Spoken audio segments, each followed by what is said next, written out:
Le mythe du véhicule électrique sans entretien, ça n'existe pas.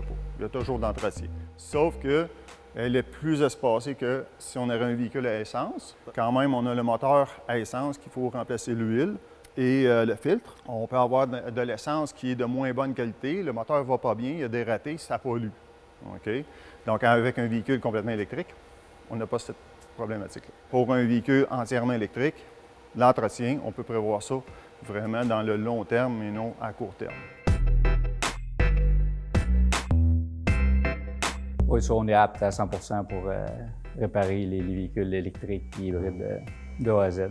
Depuis des années, on s'adapte aux nouvelles technologies. On n'a pas le choix de suivre. Les gars vont s'habituer, puis c'est sûr qu'il va toujours avoir une relève pour ça. Là. Moi, je ne suis pas inquiet pas tout. Dans le fond, le garage dispose d'une borne de recharge pour les véhicules électriques, puis bientôt, tous les garages CA vont en avoir une aussi.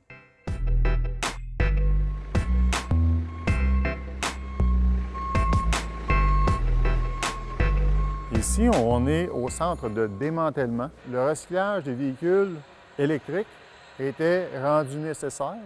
De ce fait, on prend tous les composantes encore bons sur des véhicules accidentés et on les entrepose et on met ça sur des sites Internet pour pouvoir faire la revente.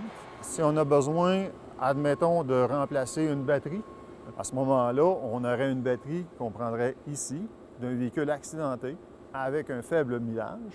Et là, à ce moment-là, on pourrait le greffer au véhicule. Si tu peux, là, coupe-moi les connecteurs à peu près à ça, puis mets tout ça dans une boîte. Parce que vu qu'on est rendu qu'on en répare de plus en plus des modèles 3, et des connecteurs, on en manque.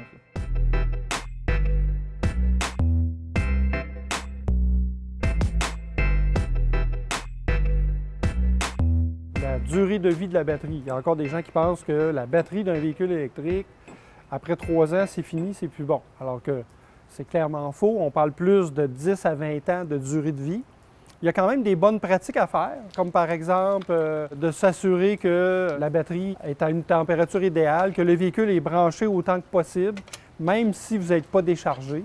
L'ordinateur de bord peut optimiser la température de la batterie pour qu'elle soit la plus performante et qu'elle dure le plus longtemps possible.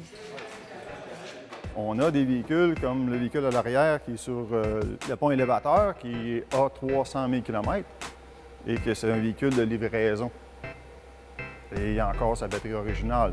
Essayer de faire ça à 300 000 km sans changer rien au niveau d'un moteur ou d'une transmission, je dis rien, c'est impossible avec un moteur à essence.